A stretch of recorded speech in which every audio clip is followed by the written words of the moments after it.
আগে আমরা সেট একটা করেছি, যারা মাধ্যমিক দেবে সামনে পরীক্ষা যাদের, তারা অবশ্যই জানো, আর যারা কন্টিনিউ আমাদের চ্যানেল দেখে থাকো তারা জানো আমরা কি করছি এখন।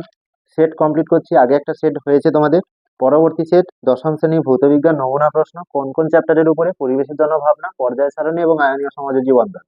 এই তিনটি চ্যাপ্টারের উপরে যে সেট আমরা করেছি, সেইটার যে কয়েকটা প্রশ্ন আমরা নমুনা হিসেবে দিচ্ছি, অত্যন্ত গুরুত্বপূর্ণ এবং খুবই ইম্পর্টেন্ট, আসার সম্ভাবনা প্রচুর। সেই সেটটা করাচ্ছি। যারা কন্টিনিউ দেখো আমাদের চ্যানেল তারা জানো আমরা কি করছি। কটা সেট? এটা দ্বিতীয় সেট করছি আমরা। প্রচুর সেট আমরা আনবো পরবর্তীকালে, পরের দিকে প্রত্যেক সপ্তাহে একটা করে অন্তত আসবে।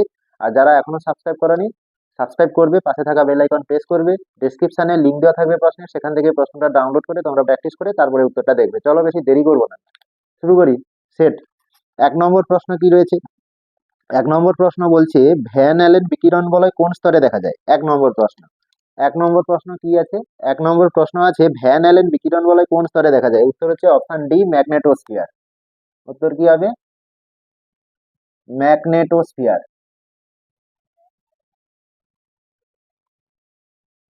ম্যাগনেটোস্ফিয়ার। 2 নম্বর। 2 নম্বর প্রশ্ন কি আছে? 2 নম্বর প্রশ্ন আছে বায়ুমণ্ডলের কোন স্তরের তাপমাত্রা সর্বনিম্ন? বায়ুমণ্ডলে যে কটা স্তর রয়েছে কোন স্তরের তাপমাত্রা সর্বনিম্ন? উত্তর হচ্ছে মেসোস্ফিয়ার। মেসোস্ফিয়ার। মেসোস্ফিয়ার স্তরের তাপমাত্রা সব থেকে কম। বায়ুমণ্ডলের কোন স্তরের তাপমাত্রা সব থেকে কম? মেসোস্ফিয়ার স্তরে। এরপরে রয়েছে 3-এর দাগে বায়োফুয়েল কি? বায়োফুয়েল কি? তো এটা আমি লিখছি না বোর্ডে, আমি বলছি, তোমরা তা লিখে নিতে পারো। বায়োফুয়েল কি? খুব ইম্পর্টেন্ট প্রশ্ন। বায়োফুয়েল কি? বায়োফুয়েল হচ্ছে জীবদেহে উপস্থিত কার্বন ঘটিত যৌগ। জীবদেহে উপস্থিত কার্বন ঘটিত যৌগ থেকে ভৌত ও রাসায়নিক প্রক্রিয়ায় প্রস্তুত জ্বালানিকে বায়োফুয়েল বলে। বায়োফুয়েলটা কি হলো? জীবদেহে উপস্থিত কার্বন ঘটিত যৌগ থেকে ভৌত ও রাসায়নিক পদ্ধতিতে প্রস্তুত জ্বালানিকে বায়োফুয়েল বলে। উদাহরণ বায়োডিজেল, বায়োইথানল, বায়োইথার, এইগুলো হচ্ছে সবই বায়োফুয়েলের উদাহরণ। 4-এর দাগে কি? 4-এর দাগের প্রশ্ন হচ্ছে সিএফসির ভূমিকা। সিএফসি এর অতিরিক্ত ব্যবহার ওজোন স্তরে অবক্ষয়ের জন্য দায়ী। এটাকে ব্যাখ্যা করতে হবে। খুব গুরুত্বপূর্ণ প্রশ্ন, খুব ইম্পর্টেন্ট। সিএফসি যে অতিরিক্ত ব্যবহার, ওজোন স্তর কিভাবে তা ক্ষয় করে চলেছে সিএফসি, সেইটা আমরা দেখবো। তো তার জন্য আমাদের বিক্রিয়াগুলো লিখতে হবে। বিক্রিয়া কি? প্রথমে হচ্ছে CFCl3, সেটা সূর্য থেকে আগত ইউভি রশ্মি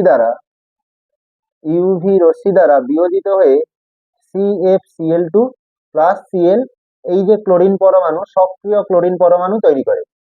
সক্রিয় ক্লোরিন পরমাণু তৈরি করবে। তাহলে প্রথম স্তরে কি না, সিএফসি সূর্য থেকে আগত। সিএফসি এখানে, সিএফসি কিন্তু অনুঘটক হিসেবে কাজ করে। প্রথমে লিখতে হবে কি, সিএফসি ওজোন স্তর ধ্বংসে অনুঘটক হিসেবে কাজ করে।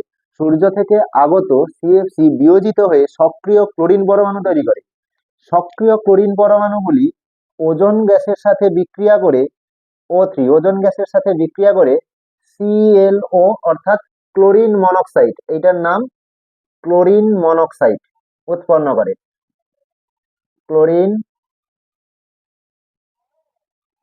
মনোক্সাইড উৎপন্ন করে। তাহলে সক্রিয় ক্লোরিন পরমাণু ওজোন গ্যাসের সাথে বিক্রিয়া করে সক্রিয় ক্লোরিন মনোক্সাইড তৈরি করে। পুনরায় ক্লোরিন মনোক্সাইড ওজোন গ্যাসের সাথে বিক্রিয়া করে সক্রিয় ক্লোরিন পরমাণু আবার উৎপন্ন করে। সক্রিয় ক্লোরিন পরমাণু সঙ্গে অক্সিজেন গ্যাস তৈরি করে। অক্সিজেন গ্যাস তৈরি করলো। তাহলে এখানে ওজোন গ্যাস বিক্রিয়া করে অক্সিজেন গ্যাসে রূপান্তরিত হয়ে যাচ্ছে। তাহলে ওজোন স্তর ক্ষয় করছে। এইভাবে পদ্ধতিটা চক্রাকারে চলতে থাকে। আবার সক্রিয় ক্লোরিন পরমাণু আবার ওজনের সাথে বিক্রিয়া করে সিএলও তৈরি করবে। সিএলও আবার ওজনের সাথে বিক্রিয়া করে অক্সিজেন গ্যাস তৈরি করবে। এইভাবে পদ্ধতিটা চক্রাকারে চলতে থাকে। এই চক্রাকারে চলতে চলতে ওজোন স্তর ক্ষয় ঘটায়। এই হচ্ছে ওজোন স্তর বিয়োজনে ধ্বংসে সিএফসির ভূমিকা। 5 নম্বর প্রশ্ন কি বলছে? 5 নম্বর প্রশ্ন বলা হচ্ছে কোন জোড়াটি সঙ্গতিপূর্ণ নয়? কপার মুদ্রা ধাতু, আয়োডিন হ্যালোজেন, জেনন নিষ্ক্রিয় গ্যাস, পটাশিয়াম ক্ষারীয় মৃত্তিকা ধাতু। তাহলে কোনটা সঙ্গতিপূর্ণ নয়? সঙ্গতিপূর্ণ নয় হচ্ছে অপশন ডি, কে ক্ষারীয় মৃত্তিকা ধাতু। এই কথাটা ঠিক নয়। কে এটা হচ্ছে ক্ষার ধাতু, ক্ষারীয় মৃত্তিকা ধাতু, এইটা লেখা রয়েছে অপশানে, এইটা রয়েছে, তাহলে এটা ঠিক নয়, কে তো ক্ষার ধাতু, কিন্তু অপশানে রয়েছে ক্ষারীয় মৃত্তিকা ধাতু, তাহলে এই অপশানটা ঠিক নয়, সঙ্গতিপূর্ণ নয়। অতি হ্রস্ব পর্যায়ে 6 এর দাগে, অতি হ্রস্ব পর্যায়ে কয়টি মৌল আছে? অতি হ্রস্ব পর্যায়ে দুটি মৌল রয়েছে, দুটি মৌল, হাইড্রোজেন এবং হিলিয়াম। অতি হ্রস্ব পর্যায়ে যেটা 1 নম্বর পর্যায়, সেই 1 নম্বর পর্যায়ে কটা রয়েছে? হাইড্রোজেন এবং হিলিয়াম রয়েছে, দুটি মৌল রয়েছে। 7 দাগের কোশ্চেন কি বলছে? 7 দাগের কোশ্চেন বলা হচ্ছে একটি চ্যালকোজেন মৌলের নাম লেখো। চ্যালকোজেন অর্থাৎ 16 নম্বর শ্রেণীর মৌল। চ্যালকোজেন মৌল 16 নম্বর শ্রেণীর মৌলগুলো কে কে? অক্সিজেন, অক্সিজেন মানে ও, সালফার এস, এইগুলো যে কোনো একটা লিখলে হবে। একটি চ্যালকোজেন মৌলের নাম লিখতে বলেছে, অক্সিজেন লিখতে পারো, সালফার লিখতে পারো, যেটা খুশি তোমার সেটাই লিখতে পারো। অক্সিজেন, সালফার এগুলো যে সব 16 নম্বর শ্রেণীর মৌল, আর এই 16 নম্বর শ্রেণীর মৌলগুলোকেই বলা হয় আমাদের চ্যালকোজেন মৌল। এই তো গেল 6 নম্বর প্রশ্ন। 7 নম্বর প্রশ্ন হলো, দেখো খুব ইম্পর্টেন্ট প্রশ্ন, খুব ইম্পর্টেন্ট প্রশ্ন যেগুলো আসার সম্ভাবনা প্রবল, সেই প্রশ্নগুলোকে আমরা সেট হিসেবে কমপ্লিট করে দেখাচ্ছি। তোমরা প্রশ্ন যখন হবে তোমরা দেখতেই পাবে সেগুলো কতটা ইম্পর্টেন্ট প্রশ্ন এখানে করানো হচ্ছে। তাই যারা এখনো সাবস্ক্রাইব করোনি তারা অবশ্যই সাবস্ক্রাইব করবে এবং পাশে থাকা বেল আইকন প্রেস করবে, যাতে তোমাদের কাছে কন্টিনিউ ভিডিওগুলো চলে যেতে পারে এবং তোমরা তা প্র্যাকটিস করতে পারো। আমাদের অফলাইনের যে ক্লাস রয়েছে সেখানে কন্টিনিউ পরীক্ষা নেওয়া হয়, তোমরা চাইলে যোগাযোগও করতে পারো পরীক্ষা দেওয়ার জন্য। চলো 8 নম্বর কোশ্চেন কি বলছে? 8 নম্বর প্রশ্ন, এ বি সি তিনটি মৌলের পারমাণবিক ব্যাসার্ধ যথাক্রমে, এ বি সি তিনটে মৌল, এ একটা মৌল, বি একটা মৌল, সি একটা মৌল, এর হচ্ছে পারমাণবিক ব্যাসার্ধ নয়, সরি, পারমাণবিক সংখ্যা Z+1, পারমাণবিক সংখ্যা। বি এর কত? বি এর হচ্ছে জেড। সি এর কত? সি এর হচ্ছে Z-2, এই হচ্ছে পারমাণবিক সংখ্যা দেওয়া রয়েছে। বি মৌলটি নিষ্ক্রিয়, এই হচ্ছে নিষ্ক্রিয় মৌল, নিষ্ক্রিয়, বি নিষ্ক্রিয় মৌল। বি নিষ্ক্রিয় মানে এ 18 নম্বর শ্রেণীতে রয়েছে, 18 নম্বর শ্রেণী। বলেছে প্রশ্ন কি বলেছে? বলছে এ ও সি মৌল দুটি কোন শ্রেণীতে অবস্থিত? এ মৌল এবং সি মৌল কোন শ্রেণীতে অবস্থিত হবে? দেখো বি হচ্ছে জেড, পারমাণবিক সংখ্যা, 18 নম্বর শ্রেণী বলে দিয়েছে, নিষ্ক্রিয় মৌল, তার মানে জেডটা হচ্ছে 18 নম্বর শ্রেণীকে নির্দেশ করছে। এখন এ বলেছে Z+1, মানে 18 থেকে ডান দিকে আরো এক ঘর চলে যেতে হবে, 18 থেকে আরো এক ঘর চলে গেলে সেটা 1 নম্বর শ্রেণী হয়, অর্থাৎ 1 নম্বর শ্রেণীতে অবস্থান করছে, 1 নম্বর শ্রেণী। তাহলে এ কত নম্বর শ্রেণীতে অবস্থিত? এ হচ্ছে 1 নম্বর শ্রেণীতে অবস্থিত। সি মৌলটা কত নম্বর শ্রেণীতে? সি মৌল Z-2, জেড মানে 18 নম্বর শ্রেণীকে নির্দেশ করছে, সেখান থেকে 2 ঘর পিছিয়ে যেতে হবে, 18 বিয়োগ 2 মানে 16, 16 নম্বর শ্রেণীকে নির্দেশ করছে। তাহলে সি হচ্ছে 16 নম্বর শ্রেণীকে নির্দেশ করছে, অর্থাৎ সি এর অবস্থান 16 নম্বর শ্রেণী।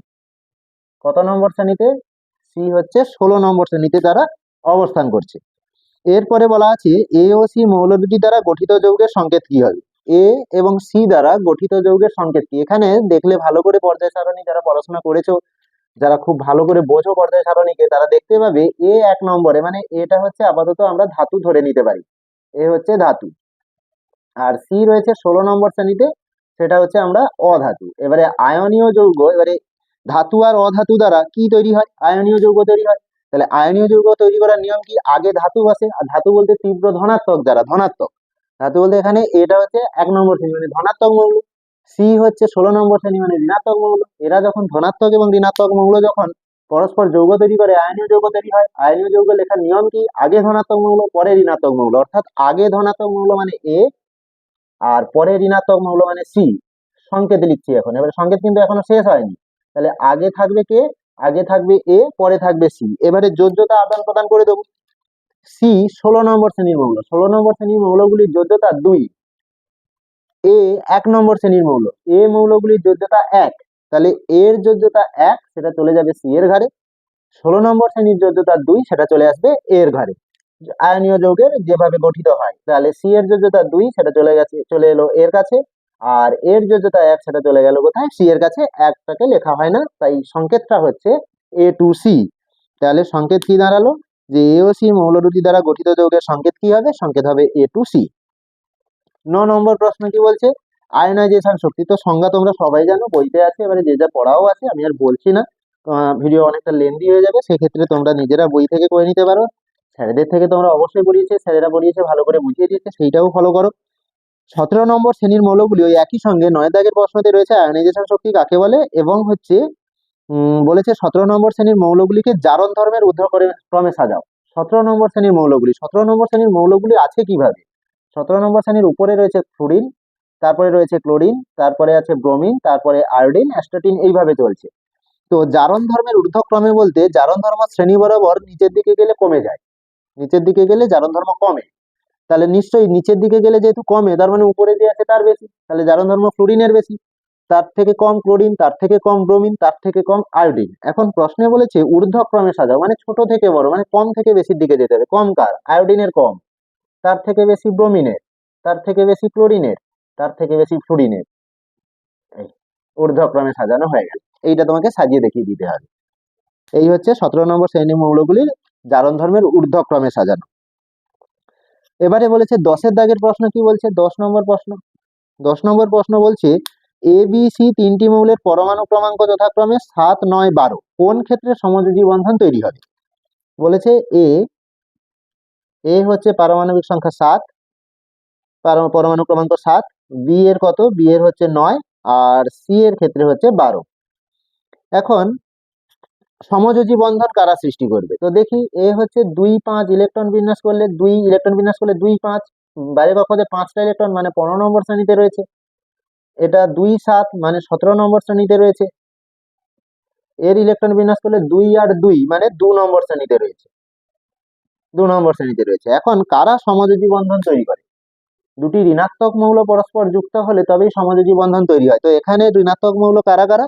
15 নম্বর এবং 17 নম্বর। 1 এবং 2 নম্বর হচ্ছে ধনাত্মক মৌল।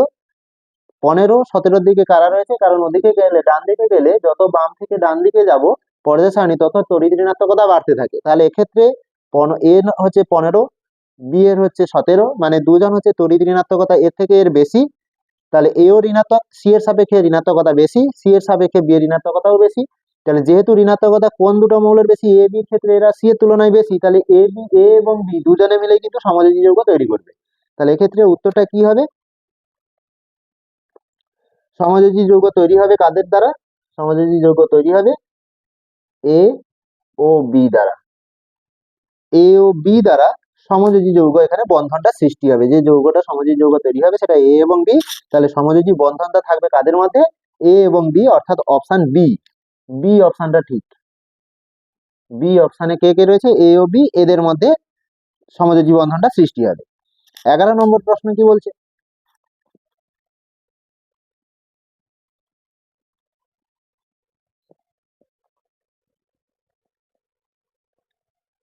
11 নম্বর প্রশ্ন কি বলছে? 11 নম্বর প্রশ্ন বলছে একটি ধ্রুবীয় দ্রাবকের নাম লেখো। তো একটি ধ্রুবীয় দ্রাবক হচ্ছে জল, H2O, একটি ধ্রুবীয় দ্রাবক জল। 12 নম্বর, শেষ নয়, carbon die oxide Luis dot অঙ্কন করতে বলছে। Carbon die oxide Luis dot খুব ইম্পর্টেন্ট প্রশ্ন এবছরের জন্য, কার্বন ডাই অক্সাইডের লুইস ডট অঙ্কন। তো সেক্ষেত্রে কার্বন ডাই অক্সাইডের সংকেত CO2, তার মধ্যে কার্বন পরমাণু রয়েছে, কার্বনের পারমাণবিক সংখ্যা 6, অক্সিজেনের পারমাণবিক সংখ্যা 8, ইলেকট্রন বিন্যাস করলে 2, 4, এর ইলেকট্রন বিন্যাস করলে 2, 6। এখন কার্বন CO2, দুটো অক্সিজেনকে কিরকম লিখছি? ও কার্বন সি। বাইরে কক্ষপথে 4টে ইলেকট্রন, 1, 2, 3, 4। অক্সিজেনের বাইরে কক্ষপথে 6টা করে ইলেকট্রন হবে, 6টা করে ইলেকট্রন আঁকলাম। 2, 6, এর হচ্ছে 2, 4, এর হচ্ছে 2, 6। ঋণাত্মকতা সমযোজী বন্ধনে আবদ্ধ, দুটো করে ইলেকট্রন তারা সমানভাবে ব্যবহার করবে, দুটো করে ইলেকট্রন নিয়ে তারা সমভাবে ব্যবহার করলো। তাহলে এখন কি আছে? অক্সিজেনের এইখানে তার দুটো করে ইলেকট্রন রয়েছে, সঙ্গে মাঝখানে রয়েছে 4খানা। এবারে কার্বন পরে এইখানে কতগুলো রয়েছে? 4খানা। দুজন যেহেতু মাঝখানে দুটো দুটো করে বের করেছে, 4খানা। তারপরে অক্সিজেন তো নিজস্ব যে ইলেকট্রন গুলো সেগুলো তো রয়েছে এখানে। এখন অক্সিজেন অষ্টক সূত্র মেনে চলবে, 2, 4, 4, 8 সবগুলোকে নেবে। এই যে অক্সিজেন, সেও সবগুলোকে নেবে 8খানা। কার্বনেরও 8 মেলাতে হবে, বাইরে কক্ষপথে অষ্টক সূত্র মানবে, বাইরে কক্ষপথে 8টা হতে হবে। এখন ইলেকট্রন বিন্যাস 2, 6 ছিল, এখন দুটো অষ্টক হয়ে গেছে 2, 8। এর ক্ষেত্রেও ঠিক একই 2, 8, এর ক্ষেত্রেও 2, 8। এবারে কি করব, দুটো করে দুই জোড়া ইলেকট্রন আছে, দুই জোড়া ইলেকট্রন মানে দ্বিবন্ধন সৃষ্টি করে, দ্বিবন্ধন ও সি ও টু, লুইস ডট গঠন হয়ে গেল। 12 নম্বর কোশ্চেন, কার্বন ডাইঅক্সাইডের লুইস ডট অঙ্কন, খুব ইম্পর্টেন্ট প্রশ্ন, খুব ইম্পর্টেন্ট। এরপরে 13 নম্বর কোশ্চেন। 13 নম্বর কি বলছে, HCl একটি সমযোজী যৌগ, HCl একটি সমযোজী যৌগ, তাহলে এ জলীয় দ্রবণে তড়িৎ পরিবহন করে কেন না, HCl এ যদি জল মেশানো হয় তাহলে এটা সমযোজী হওয়া সত্ত্বেও H প্লাস এবং Cl মাইনাস আয়নে ভেঙে যায়। HCl যে যৌগটা সমযোজী যৌগ, HCl gas, hydrogen chloride gas, যখন সে তো সমযোজী যৌগ, যখনই জলে মেশানো হচ্ছে তখন HCl টা ভাঙছে H প্লাস এবং Cl মাইনাসে, অর্থাৎ আয়ন তৈরি করছে, এই আয়নগুলোই তড়িৎ পরিবহন ঘটায়। তাই জলীয় দ্রবণে HCl সমযোজী যৌগ হওয়া সত্ত্বেও তড়িৎ পরিবহন করে। তাহলে HCl উত্তর কি হবে, HCl সমযোজী যৌগ হওয়া সত্ত্বেও সে জলে যখন দ্রবীভূত হয় তখন H প্লাস এবং Cl মাইনাস আয়ন তৈরি করে, এই আয়নগুলোই তড়িৎ পরিবহন ঘটায়, তাই সমযোজী যৌগ হওয়া সত্ত্বেও HCl তড়িৎ পরিবহন করে। এই হচ্ছে আমাদের 13খানা প্রশ্ন, 3টে চ্যাপ্টারের উপরে, খুবই ইম্পর্টেন্ট, খুব ইম্পর্টেন্ট, পরীক্ষায় আসার সম্ভাবনা প্রবল রয়েছে। তোমরা ভালো করে প্র্যাকটিস করো, টেস্ট পরীক্ষা খুব ভালো দিয়েছো, খুব ভালো করে সবাই প্র্যাকটিস করে যাও। যেখানে এখন হচ্ছে একমাত্র উপায় শুধুমাত্র তোমাদেরকে প্র্যাকটিস করতে হবে, যে যত বেশি প্র্যাকটিস করবে সে তত বেশি পরীক্ষায় গিয়ে লিখতে পারবে। তাই পরবর্তী সেট আসার জন্য অবশ্যই চ্যানেলটিকে সাবস্ক্রাইব করে রাখো, পরবর্তী সেট খুব তাড়াতাড়ি আসছে, আমরা বলে দেবো পরবর্তী সেট কি আসছে, তো খুব তাড়াতাড়ি আসছে, চ্যানেলটিকে সাবস্ক্রাইব করে অবশ্যই পাশে থাকা বেল আইকনটা প্রেস করো, পরবর্তী সেট অবশ্যই তোমাদের কাছে খুব তাড়াতাড়ি চলে যাবে।